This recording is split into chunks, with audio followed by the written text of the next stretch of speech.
والصلاة والسلام على رسوله الكريم وعلى آله وأصحابه أجمعين أما بعد۔ انسان کے دل میں جس کی محبت ہوتی ہے، قدر ہوتی ہے یا عظمت ہوتی ہے تو اس کی طرف خود بھاگتا ہے۔ جس کو دل میں کوئی جگہ نہ دیتا ہو اس سے طبیعت خود ہٹ جاتی ہے۔ یہ خیال مجھے ابھی آیا جب میں نے سلام پھیرا تو ادھر سے سارے نوجوان بھاگ کے آگے آئے، سنتیں کوئی نہیں پڑی، بھاگ کے آگے آئے، ادھر سے بھی بھاگ کے آئے کہ بے ہم شاہد کو زیادہ قریب سے دیکھیں۔ لیکن اللہ کتنا بڑا ہے، اس کا حکم چھوڑ دیا۔ بھائی یہ پنکھا پیچھے کرو، یہ پنکھا ہاں پیچھے چل ہٹائی دو۔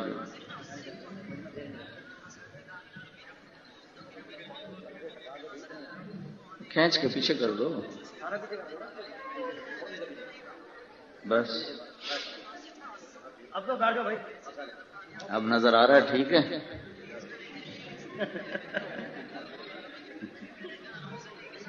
تو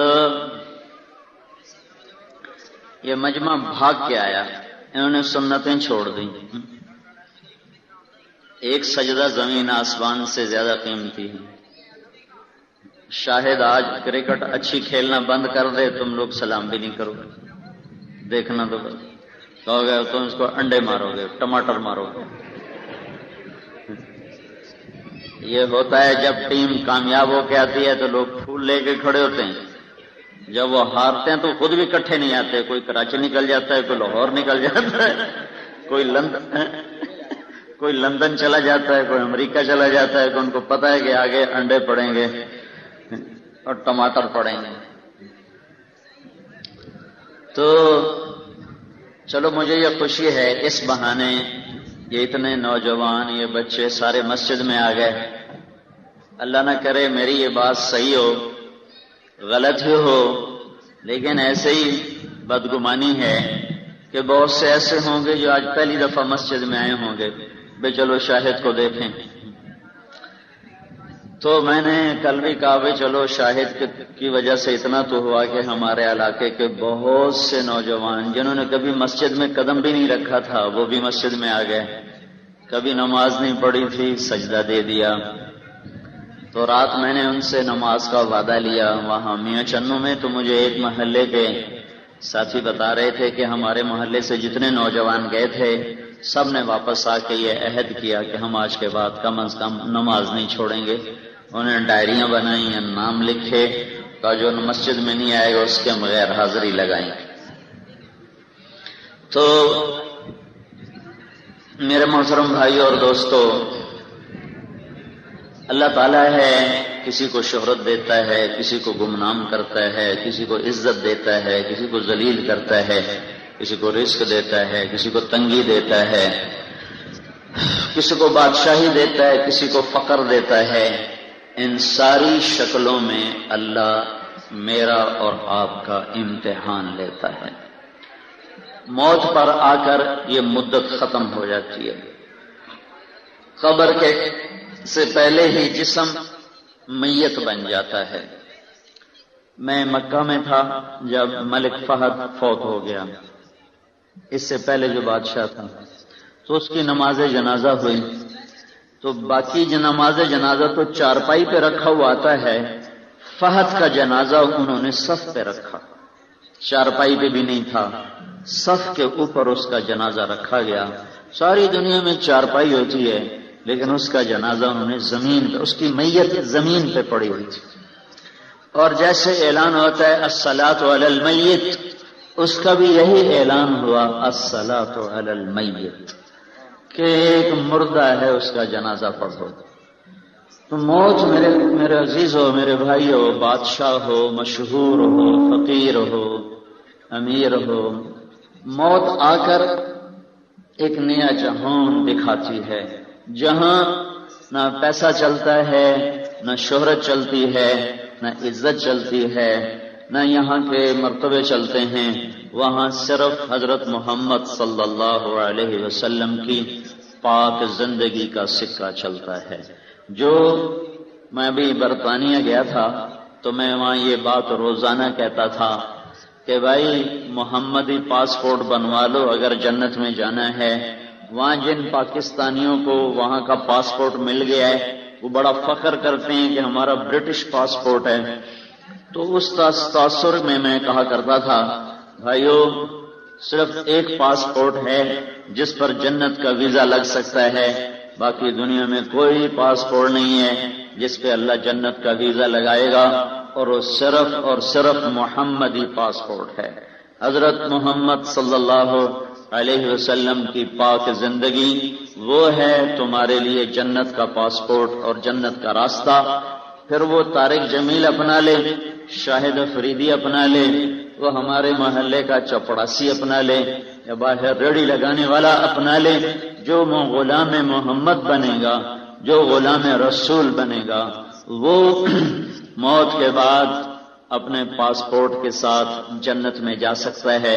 جس کے پاس محمدی پاسپورٹ نہیں ہے، جس کے پاس محمد الرسول اللہ صلی اللہ علیہ وسلم کی پاک زندگی نہیں ہے، وہ آگے جا کر بازی ہار جائے گا، چاہے وہ مشہور ہو یا وہ گمنام ہو، بادشاہ ہو، فقیر ہو۔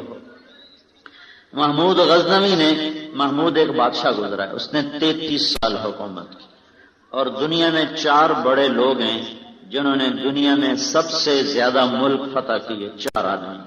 ان میں پہلا نمبر چنگیز خان ہے، دوسرا نمبر محمود غزنوی ہے، تیسرا نمبر تیمور ہے، تیسرا نمبر سکندر ہے رومی یونانی، اور چوتھا نمبر تیمور ہے۔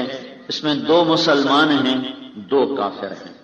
ان میں ایک مسلمان کافر جیسا مسلمان تھا کہ صرف اس کا دین اسلام تھا، باقی اس بدبخت نے ہر جگہ کھوپڑیوں کے مینار اور ان پر تیل ڈلوا کے ان کو آگ لگواتا تھا، اور ان پر چربی ڈلوا کے پھر اس کو آگ لگواتا تھا، اور مار دینا، اور مسلمانوں پہ ہی اس نے حملے کی، کسی ایک کافر ملک پہ اس نے حملہ نہیں کیا۔ ساری زندگی وہ مسلمانوں کو لوٹتا رہا، ہندوستان میں بھی آ کر اس نے لوٹ مار کی، بہت قتل و غارت اس نے مچایا، اللہ ہی اس کی قبر کو آگ سے بھرے۔ تو بہت ظلم کیا اس نے، بہت ظلم کی۔ تو ان 2 تو کافر ہیں، اس لیے ان کی میں بات نہیں کرتا، مسلمان ہونے کے ناطے اس پہ گلہ آتا ہے کہ اس بدبخت نے کیا ظلم و ستم کیے ملک لوٹنے کے لیے۔ ایک محمود ہے، محمود، یہ 410 ہجری میں مرا ہے، 410 ہجری، یعنی اس کو مرے ہوئے اس وقت کوئی 1019 سال ہو چکے۔ 1974 میں غزنی میں زلزلہ آ گیا، یہ ظاہر شاہ کی حکومت تھی، اس کی قبر غزنی میں ہے، اس کی قبر پھٹ گئی۔ قبر پھٹنے کی وجہ سے انہوں نے اس کو دوبارہ ٹھیک کرنے کے لیے دوبارہ بنانا چاہا، تو انہیں ساری قبر ہی کھود لی، تو اندر کیا ہوگا، خالی ہوگی، صاف ستھرا کر کے دوبارہ ہم سیٹ کر دیں گے۔ جب قبر کھودی تو اندر سے ایک پرانا تابوت نکلا، اس کو ہٹایا تو اس میں سے ایک صاف ستھرا لکڑی رکھ کے گیا ہو۔ پہلی حیرانی تو اس پر ہوئی، تو انہوں نے اس کے پیچ کھولے، کھولنے والا ایک فرینچ انجینئر تھا، تو جو ڈھکن اٹھایا تو وہ بے ہوش ہو کے پیچھے گر گیا، وہ جو انجینئر تھا فرینچ۔ تو جو ساتھ 2-4 مسلمان تھے انہوں نے آگے بڑھ کر دیکھا تو محمود اپنے تابوت میں ایسے لیٹا تھا جیسے کوئی آج دفن کر کے گیا، اس کا کفن سینے پر تھا، سیدھا ہاتھ دل پہ تھا اور الٹا ہاتھ ایسے جسم کے ساتھ تھا، اور قبلہ رخ اس کا منہ تھا، اور اس طرح تھا جیسے کوئی سویا ہوا ہو۔ انہوں نے اس کے ہاتھ لگایا، نرم جسم چھوا، نرم، اس کی داڑھی کا ایک بال بھی نہیں گرا ہوا۔ اس کو قبر میں گئے ہوئے 1000 سال گزر چکا ہے، اور وہ کوئی کسی خانقاہ کا شیخ نہیں تھا، کسی مدرسے کا شیخ الحدیث نہیں تھا، کسی سلسلے کا بڑا پیر نہیں تھا، وہ ایک بادشاہ تھا جس نے 33 سال حکومت کی اور فاتحین میں دوسرا نمبر لکھوایا اور 1000 برس قبر میں رہنے کے بعد قبر اس کو ہاتھ نہیں لگا سکی، یہ محمدی پاسپورٹ لے کے قبر میں گیا تھا۔ بادشاہ ہے لیکن پاسپورٹ محمدی ہے، تو اللہ نے اس کو ایسی زندگی عطا فرمائی کہ وہ قبر میں جا کر بھی قبر کی گرمی اس کو نہیں گلا سکی، قبر کے اندھیرے اس کا کچھ نہیں بگاڑ سکے۔ یہ حضرت محمد صلی اللہ تعالی علیہ وسلم کی پاک زندگی میں اللہ تعالیٰ نے ایسی طاقت رکھی ہے۔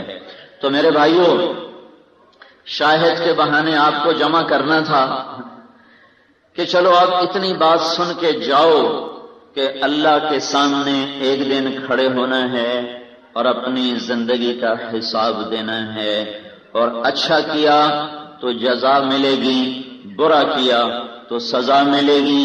یہ میرے اللہ کا قانون ہے کہ جو اللہ اس کے رسول کی مان کر چلے گا وہی دنیا اور آخرت کی عزت پائے گا، اور یہ میرے اللہ کی اٹل بات ہے، جو اللہ اور اس کے رسول کی نہیں مانے گا وہ دنیا اور آخرت میں برباد ہو جائے گا، ذلیل ہو جائے گا۔ یہ پیغام آپ تک پہنچ جائے، یہ بات آپ کے کانوں پہ دستک دے دے کہ ہاں ہم نے سنا تھا کہ وہ کہہ رہے تھے اللہ کی ماننے والے کامیاب اور اللہ کی نہ ماننے والے ناکام اور ہلاک ہیں۔ پھر اللہ تعالیٰ نے اس مضمون پر کامیاب اس کس کو کہتے ہیں؟ جو ہمارے ماحول میں جو زمیندار اپنی فصل اچھی کر لے تو کہتا بڑا کامیاب زمیندار، سیاسی ماحول میں جو ایم پی اے بن جائے، ایم این اے بن جائے، آگے وزیر بن جائے، بڑا کامیاب، وزیر اعظم بن جائے، بڑا کامیاب، تعلیم کی لائن میں کوئی ڈاکٹر بن جائے، انجینئر بن جائے، بڑا کامیاب، کھیل کی لائن میں کوئی اچھا کھیلنے والا بن جائے تو بڑا کامیاب۔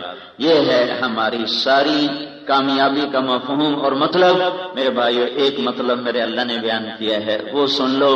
میرے سر میں بہت درد ہے، میں صرف وہ بات کر کے پھر شاہد کو موقع دوں گا، وہ آپ سے بات کرے گا، آپ آئے بھی اس کی بات سننے ہو۔ یہ بات تم دیکھو کہ اتنے مشہور آدمی کو تلمبے میں کیا چیز لائی ہے؟ طارق جمیل کوئی بہت بڑا بادشاہ ہے یا بہت بڑا کرکٹ بورڈ کا چیئرمین ہے جس کی خوشامد میں آ گیا ہے، یا کوئی بہت بڑا وہ پاکستان کا سیاسی آدمی ہے؟ میں تو ایک متوسط درجے کا ذمہ دار ہوں اور ایک عام مسلمان ہوں، لیکن ایک دین کی نسبت ہے۔ جب ان لوگوں کے اندر دین کی قدر آئی تو یہ کہاں سے چل کے بائی روڈ کراچی سے یہاں پہنچ گئے ہیں۔ تو اتنا تو آپ بھی سمجھو کہ دین کتنی ضروری چیز ہے کہ جن آدمیوں کو سکرین پہ دیکھا جائے ان کا تو تکبر انہیں کہیں ٹکنے نہیں دیتا، ان کی گردن میں سلاخیں گھس جاتی، وہ کسی کو خاطر میں نہیں لاتے۔ تو تم یہ دیکھو، یہ ایک سبق ہے میرے عزیزو، سبق ہے اللہ کے واسطے۔ میں تمہارے علاقے کا آدمی ہوں، میں تمہیں بار بار سناتا رہتا ہوں، دیکھو ہاتھ جوڑتا ہوں کہ اللہ کی ماننے والے بنو۔ پاکستان کا ملک بڑی خوفناک حالات سے گزر رہا ہے اور کوئی حکومت اب تمہیں اس گرداب اور اس بھمر سے نکال نہیں سکتی، کوئی نہیں نکال سکتی، کوئی نہیں نکال سکتی۔ یہ تو ویسے نااہل لوگ ہیں جو آج کے حکمران ہیں۔ یہاں اگر عالی دماغ لوگ بھی حکمران بن جائیں تو بھی ہمارے اس بھمر سے نکلنے کی کوئی شکل نہیں، چونکہ نافرمانی کی اتنی کثرت ہے کہ بڑے سے بڑا نیک حکمران بھی ہمیں اب یہاں سے کھینچ کے باہر نہیں لا سکتا۔ ایک شکل ہے کہ ہم سارے اجتماعی توبہ کریں اور اللہ کو خوش کریں، پھر اللہ راضی ہو اور پھر اپنے ارادے سے ہمیں اس عذاب سے نکالے، ورنہ اور کوئی شکل نہیں ہے۔ ضرب اللہ مثلا قریۃ کانت آمنۃ مطمئنہ، اللہ نے ایک شہر کا حال سنایا ہے، وہ آیت آج ہمارے اوپر فٹ آتی۔ ضرب اللہ مثلا قریۃ، میں پاکستان والوں تمہیں ایک شہر کا حال سناؤں تو میں قریتن کی بجائے لگا دیتا ہوں پاکستان، کہ میرے بھائیوں میں اللہ کہہ رہا ہے میں تمہیں پاکستان کا حال سناؤں۔ ضرب اللہ مثلا قریتن، یہاں قریتن ہٹا دو، پاکستان لگا دو۔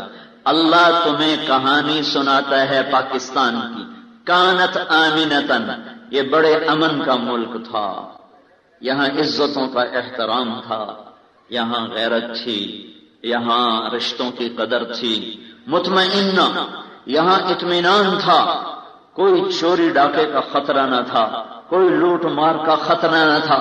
یاتیھا رزقھا رغدا من کل مکان، یہاں رزق بھی بہت تھا، کوئی پوچھنے والا نہیں ہوتا تھا، مہمان کو دیکھ کے لوگ خوش ہوتے تھے، اور بوڑھا ہو جوان ہو امیر ہو غریب ہو مہمان کو رحمت سمجھتا تھا۔ ان کا رزق چاروں طرف سے ان کے پاس کھچ کھچ کے آ رہا تھا۔ پھر کیا ہوا؟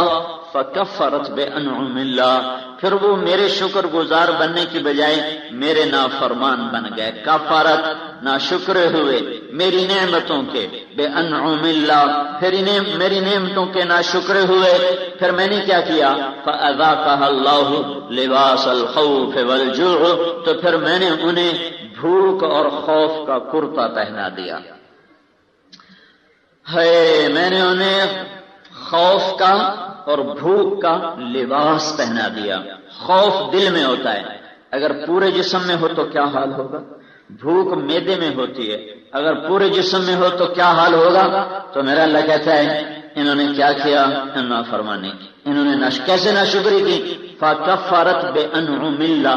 ایک حدیث اس کے ساتھ میں جوڑ دیتا ہوں تو ساری آیت واضح ہو جائے گی۔ وَضَرَبَ اللَّهُ، اللہ تمہیں مثال دے رہا ہے، مثلا قریتن کی جگہ پاکستان کیسا تھا؟ آمینہ، بڑا امن، کیسا تھا؟ مطمئنہ، بڑے اطمینان کی زندگی، کیسا اطمینان تھا۔ یاتیھا رزقھا رغدا من کل مکان، چاروں طرف سے رزق آتا تھا۔ فکفرت بانعم اللہ، پھر یہ ناشکر بنے۔ کیسے بنے؟ ایک حدیث جوڑو، اذا اتخذ الفیء دولا، کیا ہوا؟ جب حکمران خود حکومت کا خزانہ لوٹنا شروع کر دیں گے، جب حکمران سے مراد صرف صدر پاکستان نہیں، کلرک سے لے کر صدر پاکستان تک، جب حکومت کے افراد حکومت کا خزانہ خود لوٹنا شروع کر دیں گے، یہ کام ہوا۔ صرف حکومت بری ہو نا اور عوام اچھے ہوں تو اللہ فیصلے خیر کے کرتا ہے۔ اللہ اس وقت پکڑتا ہے جب عوام بھی بگڑ جائے اور بادشاہ بھی بگڑ جائیں۔ ہمارے بادشاہ، ہمارے حکمران، ہماری فوج، پولیس اور یہ سارے حکومتی اہلکار 10 لاکھ سے زیادہ نہیں، چلو 15 لاکھ لگا، 20 لاکھ لگا، 20 لاکھ سے ہرگز زیادہ نہیں، اور ہمیں 15 کروڑ۔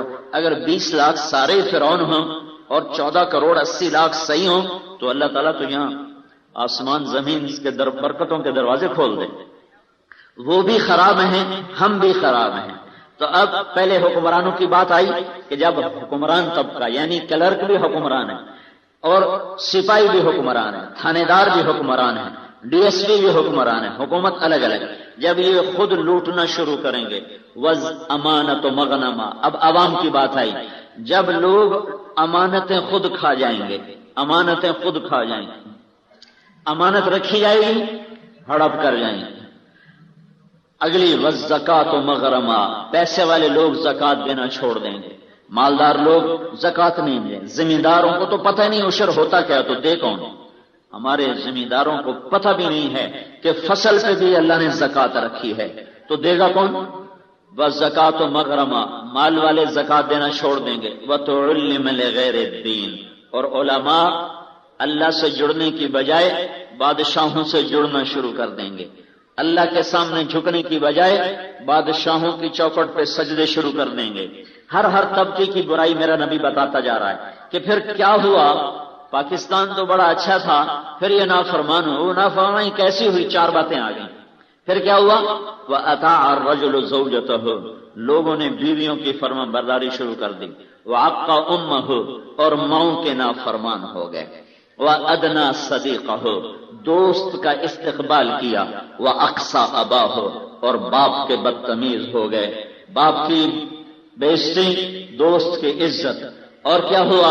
وَسَادَ الْقَبِيلَةَ فَاسِقُهُمْ، قبیلے کا سردار نافرمان بنا۔ وَكَانَ رَئِيسُ الْقَوْمِ أَرْذَلَهُمْ، نکمے نااہل لوگ حکمران بنے۔ وَأُكْرِمَ الرَّجُلُ مَخَافَةَ شَرِّهِ، ایک دوسرے کو سلام بھی کر رہے ہیں اور اندر میں بغض بھی چھپا ہوا ہے، ایک دوسرے کی نفرت بھی ہے اور سلام بھی کر رہے ہیں، ہنس بھی رہے ہیں، جناب کیا حال ہے، والے ٹھیک ہو، اندر میں نفرت چھپی ہوئی۔ اور کیا ہوا؟ وارتفعت الاصوات فی المساجد، مسجدوں میں فرقہ واریت شروع ہو گئی، اور مسجدیں مرکز اسلام تھیں وہ مرکز فرقہ بن گئی، اور ہر فرقے کی مسجد الگ الگ بن کر متعین ہو گئی، اور وہاں محبت کی بات پھیلنے کی بجائے نفرت کی باتیں چلنے لگیں، اور فرقہ واریت نے آپس میں توڑ کے رکھ دیا۔ اور کیا ہوا؟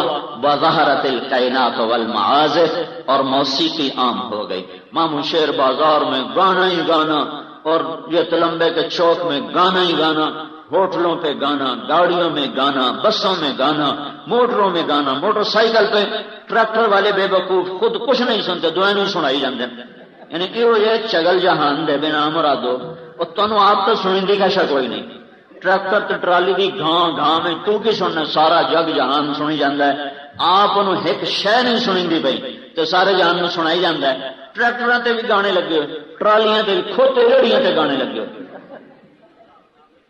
وظہرت القینات والمعازف، گانا عام ہو گیا اور گانے والیاں محترم ہو گئیں، اور گانا چاروں طرف پھیل گیا، اور کیا ہوا؟ وشربت الخمور، اور شراب پی گئی، شراب پی گئی، اور کیا ہوا؟ ولان آخر هذه الامة اولها، پچھلے لوگوں نے پہلے اللہ کے نیک مقدس بندوں کو برا بھلا کہنا شروع کیا، فکفرت بانعم اللہ، میں نے ان کو پاکستان دیا، اور دنیا میں سے چن اللہ کی قسم کھا کے کہتا ہوں پوری دنیا میں پاکستان جیسا زرعی رقبہ کسی ملک کے پاس کوئی نہیں، کوئی حدیث نہیں بتا رہا ہوں، آنکھوں سے دیکھ کے بتا رہا ہوں، ساری دنیا پہ 6 بر اعظم پھرنے کے بعد بتا رہا ہوں، ایسی خوشبودار مٹی پوری دنیا میں کسی کے پاس کوئی نہیں۔ یہ چونسا مالدہ لنگڑا ہندوستان سے آیا، جہاں یہ پیدا ہوتا ہے اس سے زیادہ لذیذ یہ ملتان کے علاقے میں پیدا ہوتا ہے، اور پوری دنیا میں گجرانوالا، حافظ آباد، وزیر آباد کی زمین کا چاول، اس میں جو اللہ نے خوشبو رکھی، ساری دنیا میں کسی کے چاول میں ایسے خوشبو نہیں جو اس پٹی میں اللہ نے خوشبو رکھی۔ سرگودی کی زمین میں اللہ نے کنو کو ایسا حسن بخشا ہے، ساری دنیا میں کنو ہوتا ہے، ایسا کنو پوری دنیا میں کہیں نہیں ہوتا۔ سوات کے پھولوں میں ایسی مہک ہے، ایک پتی توڑ کے مسجد میں رکھو ساری مسجد مہکنے لگ جائے گی، امریکہ کے 1000 من پھول ڈال دو تو آپ ہی گندوسن خوشبو بھی چوکاشا نہیں آئے گی۔ میں تمہیں دیکھ کے بتا رہا ہوں، اللہ نے اس خطے کو چن کے دیا مسلمانوں کو، چن، اس کا جغرافیائی، اس کے سرحد، اس کا سمندر، اس کا اسلامی ملکوں کے ساتھ ربط، ایک عجب حسین، ایک عجب نظام۔ لیکن کیا ہوا؟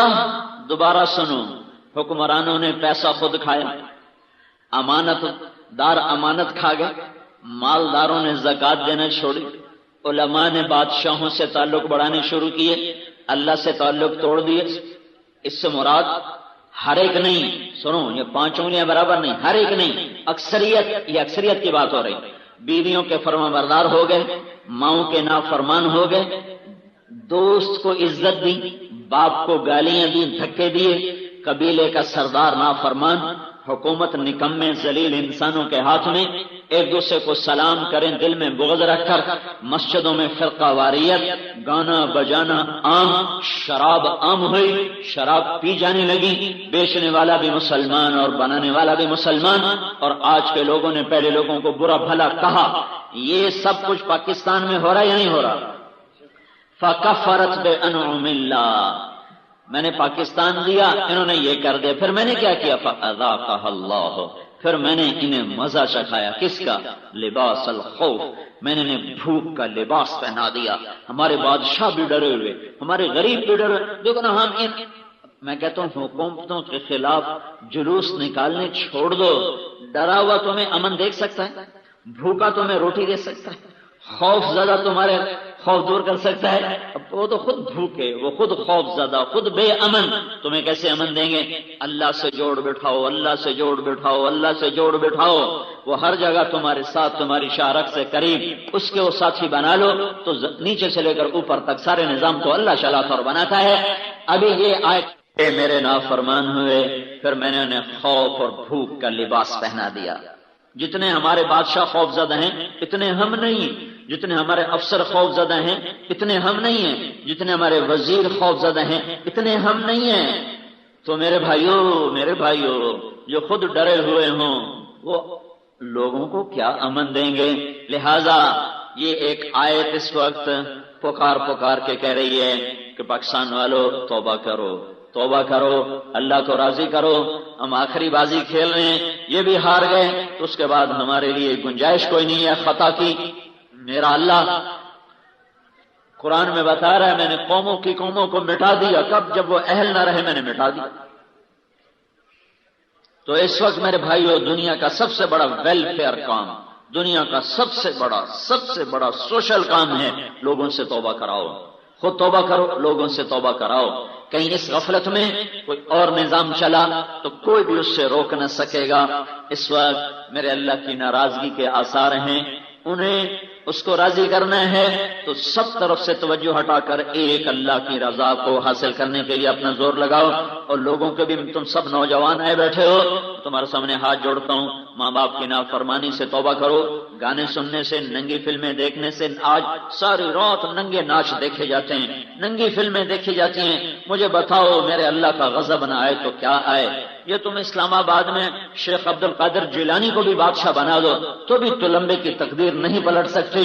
تلمبے کا نوجوان ماں باپ کا نافرمان ہو، اذان سن کے مسجد نہ آئے، ماں باپ کو آنکھیں دکھائے، رات کو بیٹھ کے ننگی فلمیں دیکھے، چلتے ہوئے گانے سنے، بازار میں بیٹھ کے جھوٹ بولے، بات پہ گالی دے، وعدہ خلافی کرے اور ایک گول پہ بدل جانا، ایک پاؤں پہ بدل جانا، وہ اپنا کام سمجھے. ایسے معاشرے پر میرے بھائیوں جب تک اجتماعی توبہ نہ ہوگی میرے اللہ کی رحمت کے دروازے نہیں کھلیں گے. میں منت کرتا رہا، جب تم اکٹھے ہوتے ہو میں خود بھی گنہگار ہوں، میں اپنے آپ کو شامل کر کے کہتا ہوں مجھے بھی توبہ کی ضرورت ہے، تمہیں بھی توبہ کی ضرورت ہے.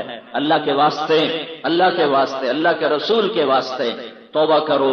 مسجدیں بھرو اور اپنے بازاروں سے جھوٹ نکالو، ناپ تول کی کمی نکالو، غلط بول نکالو. چند بول جھوٹ بول کے 100 200 400 کما لینا یہ ہمیشہ کی ہلاکت اور بربادی کا سامان ہے. میرے بھائیوں اگر میرے نبی کی دعائیں نہ ہوتی تو ہمارے بازاروں پہ وہ عذاب آتا جو شعیب علیہ السلام کے قوم کے بدماش تاجروں پہ آیا تھا، اور ہماری عوام پہ وہ عذاب آتا جو اللہ نے پہلی قوموں پہ بھیجا تھا. دعا دو محمد مصطفیٰ صلی اللہ علیہ وسلم کو جو جاتے جاتے اللہ کو منا گئے. میرے بعد میری امت کے ساتھ کیا کرو؟ ہاں جانے کا وقت تھا دنیا سے تو جبریل نے آ کر کہا یا رسول اللہ وقت آ گیا ہے، موت کا فرشتہ باہر ہے، اندر آنے کی اجازت چاہتا ہے. تو آپ نے کہا آنے دو، ان کو کوئی پہچانتا ہی کوئی نہیں، تو یہ ناکامی نہیں، یہ کامیابی نہیں.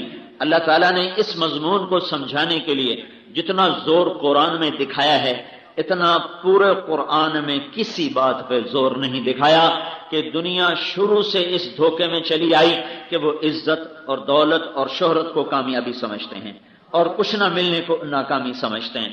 تو چونکہ اس میں بہت لوگ فیل ہوئے اور فیل ہو رہے ہیں اور فیل ہوتے رہیں گے تو اس مضمون کو اللہ تعالیٰ نے بیان کرنے کے لیے قسم اٹھائی، قسم کا سہارا لیا.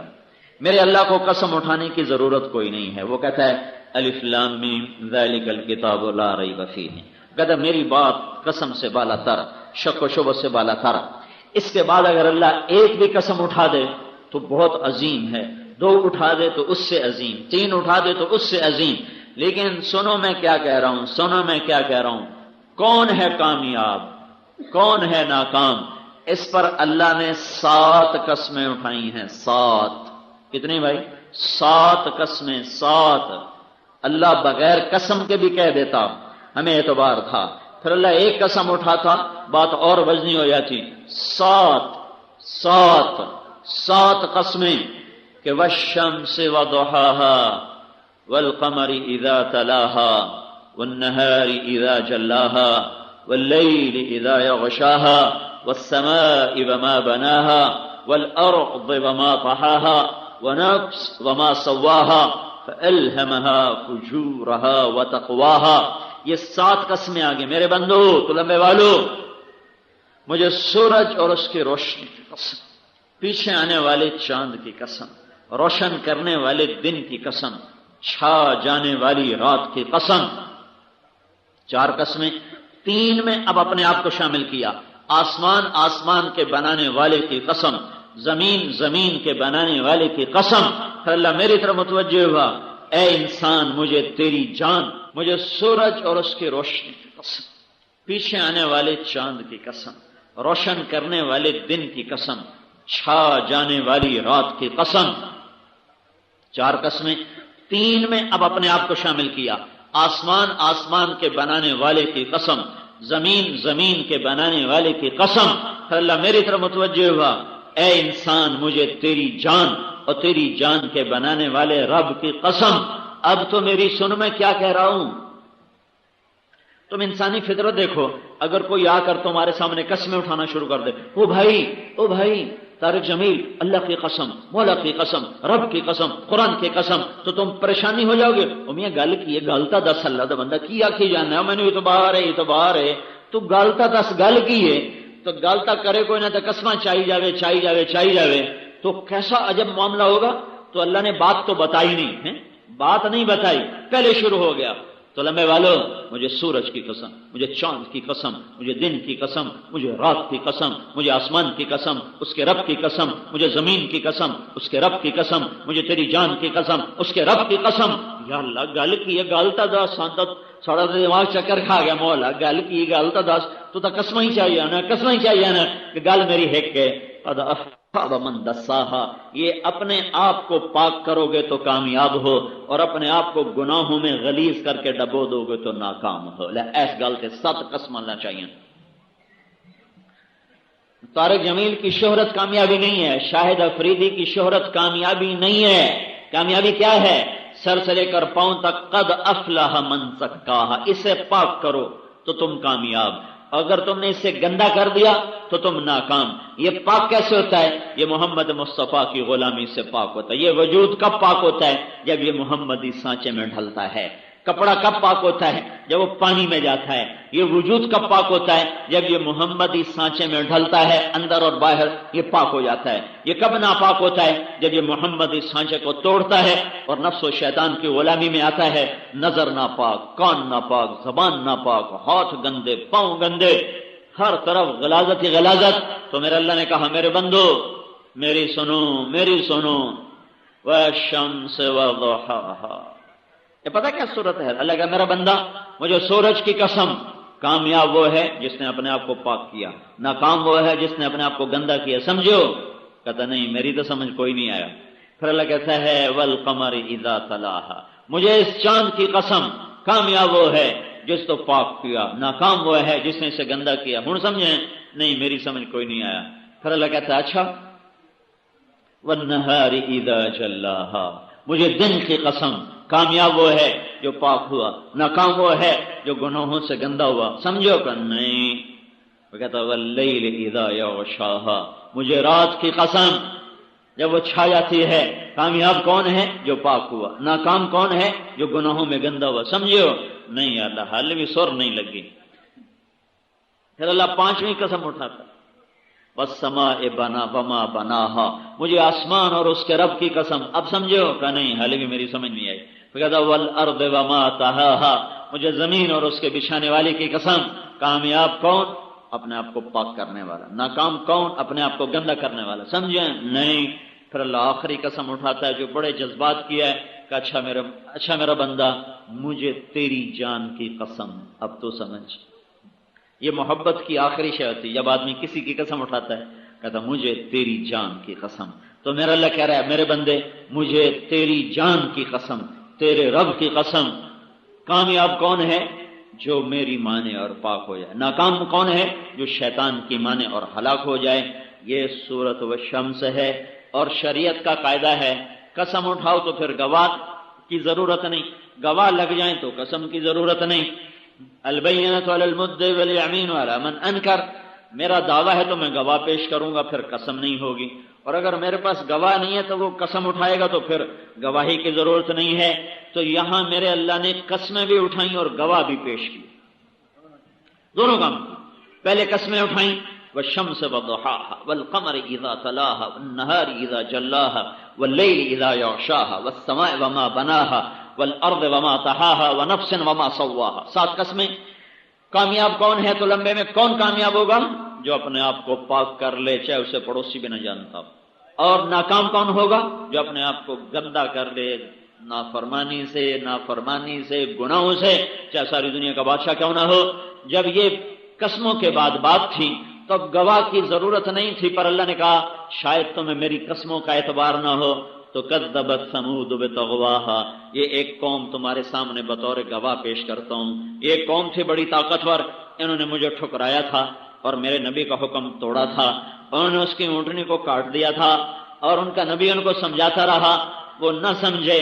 اذ انبعث اشقاها فقال لهم رسول الله ناقة الله وسقياها فكذبوه فعقروها فدمدم عليهم ربهم بذنبهم فسواها ولا يخاف عقباها۔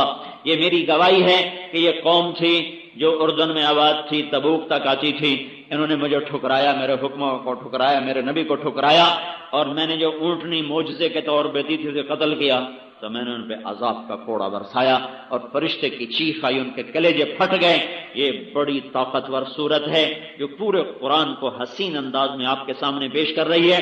اللہ قسمیں اٹھا کے کہہ رہا ہے سمجھو شہرت کامیابی نہیں ہے، عزت کامیابی نہیں ہے، دولت کامیابی نہیں ہے، گمنامی ناکامی نہیں ہے، اور نہ پہچانا جانا یہ کوئی ناکامی نہیں ہے۔ تم اللہ کو راضی کر گئے تم کامیاب، اور تم نے اللہ کو ناراض کیا تم ناکام۔ بیچ میں ایک جملہ رہے گا وہ بھی بتاتا ہوں، فَأَلْهَمَهَا فُجُورَهَا وَتَقْوَاهَا، میں نے تیرے اندر برائی کا بھی الہام کیا، اچھائی کا بھی کیا۔ اللہ تعالیٰ نے ہمیں مٹی سے بنایا ہے، مٹی کی صفت ہے کہ اس میں گندی جھاڑیاں خود پیدا ہوتی ہیں اور اس میں اچھی جھاڑیوں کو، اچھی فصل کو پیدا کرنا پڑتا ہے۔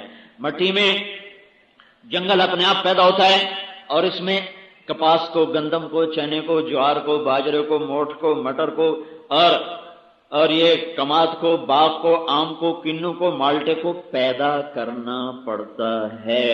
فَأَلْهَمَهَا فُجُورَهَا وَتَقْوَاهَا، میرا بندہ برائی تیرے اندر اپنے آپ پیدا ہوگی گندی جھاڑیوں کی طرح، اور آم کا باغ تمہیں خود لینا پڑے گا اپنے دل کی زمین سے، اور مالٹے کا اور کنو کا اور کپاس کی فصل اور گندم کی فصل جیسے تم لیتے ہو اور پھر جڑی بوٹیوں سے لڑتے ہو، ان پر سپرے کر کر کے ان کو مارتے ہو، اور پھر ان پر تم گوڑیاں کر کر ان کی جڑیں نکالتے ہو، تب جا کر وہ کچھ قابو میں آتی ہیں، پوری وہ پھر بھی قابو میں نہیں آتی۔ یہ نشانی ہے کہ 100% کوئی آدمی نمبر نہیں لیتا، کچھ نہ کچھ گندی بوٹیاں رہ ہی جاتی ہیں، مرتے دم تک رہ جاتی ہیں۔ ہاں، جو اپنی فصل کو اوپر لے جائے اور چڑھ جائے جھاڑیوں کے اوپر تو اندر کی گندی جھاڑ، وہ چھوٹے موٹے گناہ اللہ اپنے فضل سے معاف کر دے گا۔ ایک قانون بتا، فَأَلْهَمَهَا فُجُورَهَا، برائی تیرے اندر اپنے آپ آئے گی، وَتَقْوَاهَا، نیکی کو تجھے پیدا کرنا پڑے گا، وہ خود نہیں آئے گی۔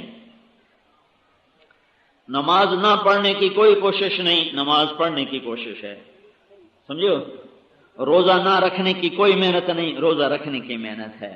تواضع کے، تکبر کی کوئی محنت نہیں، تکبر اپنے آپ آتا ہے، لیکن تواضع کے لیے محنت کرنی پڑے گی۔ غصہ، انتقام اپنے آپ آتا ہے، معاف کرنے کو سیکھنا پڑے گا۔ یہ ہے اصل کامیابی۔ اس پہ شاہد افریدی آ جائے، طارق جمیل آ جائے، مولوی شوکت آ جائے، یہ سارا مجمع آ جائے تو کامیاب ہے، اگر اس سے ہٹ گیا تو میں بھی ہلاک، اور ہر وہ ہلاک ہے جو اللہ کو ناراض کر گیا۔ میرے بھائیو، یہ تبلیغ کا کام اس کامیابی کو سیکھنے اور پہنچنے کی محنت ہے۔ اس میں یہ لوگ چلے، اللہ تعالیٰ نے ان کو دین کا شوق دیا، ذوق دیا، اسی شوق میں تو آپ کے پاس آئے، ورنہ ایسے کوئی آ سکتا ہے؟ تو دین کی عظمت ہے یہ۔ تو میں آپ سب بھائیوں سے عرض کروں گا کہ توبہ تو ماشاءاللہ میں نے آپ سے درخواست کیا، سب نے چلو زبان سے تو کہہ دیا، دل میں بھی کر لینا۔ تو ایک یہ کم از کم یہ جو مجمع جا رہا ہے 5 وقت کی نماز دے کر جاؤ، آج کے بعد نماز نہ چھوڑنا، ٹھیک ہے نا بھائی؟ دیکھو آپ اللہ کے فضل سے آئے ہو اور اللہ کے فضل سے ہم سارے جمع ہوئے ہیں، تو ایک میری گزارش ہے نماز نہ چھوڑنا۔ دوسری یہ ہے ماں باپ زندہ تو ان کی قدر کرنا، ان کی خدمت کرو، ان کی قدر کرو۔ تیسری گزارش کرتا ہوں گالی دینا چھوڑ دو، جھوٹ بولنا چھوڑ دو، غیبت چغلی کرنا چھوڑ دو، قرآن سیکھو، اور تبلیغ میں ہر مہینے 3 دن کے لیے جماعت میں جاؤ۔ یا آپ ہر مہینے 3 دن جاتے رہو گے تو اللہ آپ کے لیے راہیں کھول دے گا، راستے نکال دے گا۔ اس کی آپ ساری نیت کرو، اللہ سے مانگو، انشاءاللہ اللہ آپ کے لیے دنیا اور آخرت کی ہر خیر کے راستے کھولے گا اور ہر برائی سے آپ کو بچائے گا۔ نیت کر دو نا سارے بھائی۔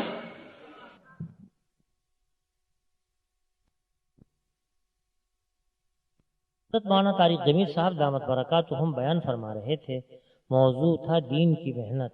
تیار کردہ پاک ریکارڈنگ، پہلی منزل کریم سینٹر صدر کراچی۔ Phone number 56788123۔ یاد رکھیے فون نمبر 56781223۔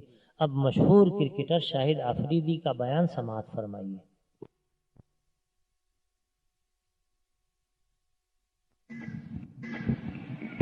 السلام علیکم۔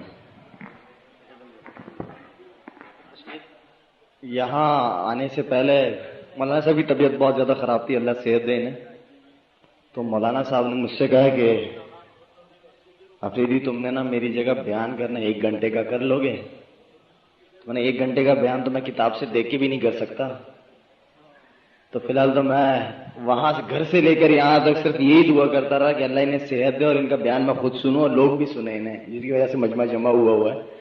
میں تو خود اس کام کو بھی سیکھنے کی کوشش کر رہا ہوں کہ اللہ تعالیٰ مجھے اچھا کرکٹر بنائے یا نہ بنائے، لیکن اب کوشش ہے کہ اچھا مسلمان بننے کی، جو کہ شروع سے مجھے اپنے اوپر محنت کرنی چاہیے تھی کہ میں اچھا مسلمان پہلے بنوں۔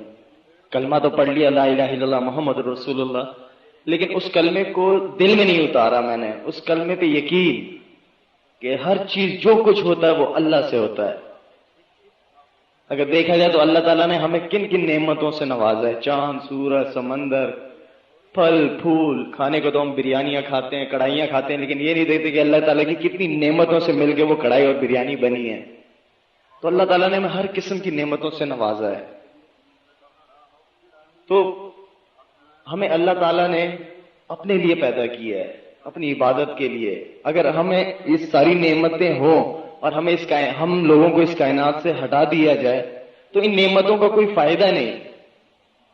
اگر ہمیں اس کائنات میں رکھا جائے اور یہ ساری نعمتیں ہٹا دی جائیں تو ہم مر جائیں گے۔ تو اللہ تعالیٰ نے یہ سب کچھ ہمارے لیے ہی دیا ہے اور ہمیں اپنے لیے پیدا کیا اللہ تعالیٰ نے۔ تو کوشش تو ہماری یہی ہے کہ اس کلمے کو جلد سے جلد سیکھیں، جلد سے جلد اتاریں اپنے دلوں میں، اور اس کا بہتر یہ کہ جو حضرت محمد صلی اللہ علیہ وآلہ وسلم ان کے طور طریقوں سے اگر اپنی زندگی کو گزاریں گے تو انشاءاللہ اس دنیا اور آخرت دونوں میں کامیابی ملے گی انشاءاللہ۔ ایک اللہ کا نبی شما فرمائے، حضرت علی رضی اللہ عنہ ایک یہودی کا سامنا ہوا تو انہوں نے فرمایا کہ کیسے کہہ سکتے ہیں آپ لوگ کہ آپ لوگوں کا جو دین ہے یہ 24 گھنٹے کا دین ہے، کہ آپ لوگ سوتے نہیں ہیں، کھانا نہیں کھاتے، نہاتے نہیں ہیں؟ تو انہوں نے فرمایا سارا کچھ کرتے ہیں ہم، لیکن اپنے پیغمبر کے طریقے سے کرتے ہیں۔ تو ان کے طریقوں کو اگر ہم لوگ اپنی زندگی میں لے کے آئیں کہ کس طرح بیٹھ کے وہ پانی پیا کرتے تھے، کس طرح ان کا اخلاق تھا لوگوں سے بات کرنے کا، باتھ روم کس طرح جاتے تھے، کھانا کس طرح کھاتے تھے، تو اگر یہ چھوٹی چھوٹی طریقے ہم آگے سیکھیں تو انشاءاللہ اس سے ہمیں خود بخود ہی پتہ چل جائے گا۔ تو اس کے لیے ہمیں ایسے بزرگوں کے بیچ میں آ کے بیٹھنا پڑے گا، اللہ کے راستے میں نکلنا پڑے گا، سیکھنا پڑے گا، اس لیے کہ ہم حضور صلی اللہ علیہ وسلم کی امتی ہیں، آخری پیغمبر تھے ہمارے وہ۔ تو انہی کے کام کو ہم نے آگے بڑھانا ہے، لے کے جانا ہے۔ ہم خود بھی اس کام کو سیکھنے کی کوشش کر رہے ہیں اور لوگوں تک پہنچانے کی کوشش کر رہے ہیں کہ صحیح راستہ یہ ہے۔ خیر باقی تو مولانا صاحب نے آپ سب حضرات کو اچھی طرح سمجھا دیا، میں تو خود ان کا بیان سننے کے لیے بیٹھا ہوا تھا اور ان کی باتوں سے اندر کا جو جانور تھا وہ تھوڑا سو گیا تھوڑی دیر کے لیے۔ تو مولانا صاحب کے ماحول میں انشاءاللہ جو کچھ ہم نے سنا ہے اللہ ہم سب کو اس پہ عمل کرنے کی توفیق عطا فرمائے۔ اصل بات یہ ہے ماحول کی بات ہے، جتنا ماحول سے جڑے رہیں گے اتنا انشاءاللہ ہمارے اندر جو محنت ہوگی وہ زیادہ بڑھ جائے گی، اور جتنا ہو سکے اللہ کے راستے میں نکلے۔ ہمیں بھی جہاں موقع ملتا ہے، ہم لوگ بھی بڑے مصروف ہیں، لیکن جہاں موقع ملتا ہے اللہ کے راستے میں نکلنے کی کوشش کرتے ہیں، اس دین کو سیکھنے کی کوشش کرتے ہیں، اور یہ یقین پیدا کرنا چاہتے ہیں اپنے دلوں میں کہ جو کچھ ہوتا ہے اللہ سے ہوتا ہے، اس کے سوا کسی سے نہیں ہوتا۔ اس چیز کا یقین ہم اپنے دل میں پیدا کرنا چاہتے ہیں، اس کے لیے ہم سب کو اللہ کے راستے میں نکلنا پڑے گا، خود بھی سیکھنا پڑے گا۔ جس طرح دنیاوی تعلیم حاصل کرنے کے لیے ہم لوگ اسکول کالجز میں جاتے ہیں، تو دینی تعلیم حاصل کرنے کے لیے ہمیں اللہ کے راستے میں نکلنا پڑے گا۔ بہت کچھ راستے میں نکل کے بہت کچھ سیکھنے کو ملتا ہے۔ تو انشاءاللہ آپ سارے حضرات کوشش کریں گے اس چیز کی۔ میرے کیا واقعات میرے پاس بھائی تبلیغ والے آیا کرتے تھے، سچی بات یہ میں ان سے نہیں ملتا تھا، بھاگ جاتا تھا، ان کی دہشت بھی بڑی، ہم چھپ جاتے تھے۔ یہ گھر پہ آیا کرتے تھے تو میں ان سے نہیں ملا کرتا تھا، چوکیدار سے کہتے تھے، جھوٹ بہت بولتا تھا کہ میں نہیں ہوں گھر پہ اور یہ اور وہ، یا ان سے جب بھی بات ہو جاتی تھی تو ان سے کہا انشاءاللہ کوشش کریں گے، تو جھوٹ پہ جھوٹ بولتا رہتا تھا. تو آخرکار ایک دفعہ محلے میں ان کے ہاتھ میں آئی گیا، میں کرکٹ کھیلتے ہوئے، یہ لوگ موٹر سائیکل پہ چلتے ہوئے آ گئے، تو ان کے ساتھ میں نے چلے تھوڑی دیر بیٹھے بات تو کریں ان کے ساتھ. تو خیر بات کی ان کے ساتھ، تو ان سے میں نے کہا ٹھیک ہے انشاءاللہ اللہ کے راستے میں نکلیں گے 3 دن کے لیے. تو میں حیدرآباد گیا ان کے ساتھ، 1 دن کے لیے گیا. پھر میں نے ان سے کہا کہ بھائی میں تو میرا انٹرویو ہے، کوئی چینل والے آ رہے ہیں، تو میں جھوٹ بولا کہ میں واپس جا رہا ہوں گھر. تو میں جیسے ہی گھر واپس آیا اندر گیا ہوں، پتہ نہیں کیا ہوا، پھر گاڑی میں بیٹھا پھر حیدرآباد چلا گیا. تو پورے 3 دن لگا کے واپس آ گیا. جو سکون مجھے ان 3 دنوں سے ملا، نماز میں پہلے بھی پڑھتا تھا لیکن ان کے ساتھ بیٹھ کے جو ایک سیکشن ہوتا ہے صبح کا کہ اس میں درس تعلیم ہوتی ہے، تو جو نماز میں پڑھتا تھا اس نماز میں میری 8 سے 9 تو غلطیاں نکل آ گئی تھیں. تو میں نے کہا یار میں اس قسم کی نماز پڑھا کرتا تھا. تو خیر جب بھی اب موقع ملتا ہے اللہ کے راستے میں نکلتے ہیں، ہم اپنے اعمال ٹھیک کرنے میں، غیر مسلم کو مسلمان کرنے میں کوئی دیر نہیں لگے. اگر ہم حضور اکرم صلی اللہ علیہ وسلم کے طور طریقوں کو اپنی زندگی میں لے کے آئے تو غیر مسلمان وہ تو بیٹھے ہوئے ہیں، وہ تو ہم بغیر کوئی تبلیغ کیے بھی مسلمان ہو جائیں اگر ہم مسلمان ٹھیک ہو جائیں. محمد یوسف کیا کہتا ہے؟ کہتا ہے لالا، مجھے لالا کہتا ہے لالا میں یقین مانے کہ میں کس کو دیکھ کے مسلمان ہوتا، وہی مسلمان میرے ساتھ رہ رہے تھے تو ان کے اعمال ہی ایسے نہیں تھے، ان کو میں دیکھ کے کیا مسلمان ہوتا. تو یہ ہم مسلمان ہیں. تو انشاءاللہ ہم اپنے اعمال درست کریں. آج کل ہم باتیں بھی بڑی کرتے ہیں نا کہ چیزیں مہنگائی بہت ہو گئی ہے اور بہت زیادہ مہنگا ہو گیا سامان وغیرہ، حکومتوں کو بلیم کرتے ہیں. مہنگائی کچھ بھی نہیں ہوئی، یقین مانے ہمارے کاروباروں سے، ہمارے رزق سے برکت اٹھ گئی ہے. پہلے کا مسلمان جب صبح اٹھتا تھا نا سب سے پہلے نماز پڑھا کرتا تھا، مسجد میں آ کے قرآن کی تلاوت کرتا تھا، پھر اپنے کام کاج سے نکلتا تھا گھر سے. آج کل کا ہمارا مسلمان بیچارہ صبح اٹھتا ہے سب سے پہلے اخبار پڑھتا ہے، پھر اس کے بعد کام کاج سے نکلتا ہے. تو یہ فرق آ گیا. اور باقی جتنے بھی نوجوان لوگ آئے ہوئے ہیں یہاں پہ، آپ سب سے گزارش ہے کہ یہاں پہ شاہد افریدی کے لیے یا مولانا صاحب کے لیے، یہاں پہ مولانا صاحب کے لیے آئیں، یہاں پہ میری وجہ سے یہاں پہ نہ آیا کریں. اس لیے کہ میں خود بھی اللہ کے راستے میں نکلا ہوں، کہ میں خود اللہ سے مانگنے کے لیے نکلا ہوں. تو آپ لوگ بھی یہاں پہ آیا کریں، اللہ کے پاس آیا کریں، ان سے مانگا کریں. اس لیے کہ حضور اکرم صلی اللہ علیہ وسلم پہ کوئی بھی پرابلم آتی تھی وہ سیدھا مسجد کی طرف بھاگتے تھے. تو ہمارے اوپر بھی کوئی بھی پرابلم ہماری یہ نہیں ہے تو جو کچھ ہوتا ہے وہ اس جگہ سے ہوتا ہے، اللہ سے ہوتا ہے. تو اللہ سے دوستی کریں، اللہ سے رشتہ کریں تاکہ سارے مسئلے یہیں سے حل ہوں. تو انشاءاللہ سارے حضرات کوشش کریں گے اس چیز کی. وصل على محمد كما أنت أهله وافعل بنا ما أنت أهله إنك أهل التقوى وأهل المغفرة. ربنا آتنا في الدنيا حسنة وفي الآخرة حسنة وقنا عذاب النار. يا مقلب القلوب ثبت قلوبنا على دينك. يا مصرف القلوب صرف قلوبنا على طاعتك. يا مثبت القلوب ثبت قلوبنا على دينك. يا مصرف القلوب صرف قلوبنا على طاعتك. ربنا اغفر لنا ولإخواننا الذين سبقونا بالإيمان ولا تجعل في قلوبنا غلا للذين آمنوا ربنا إنك رؤوف رحيم. ونسألك خير الدنيا والآخرة يا أرحم الراحمين. وصلى الله تعالى النبي الكريم.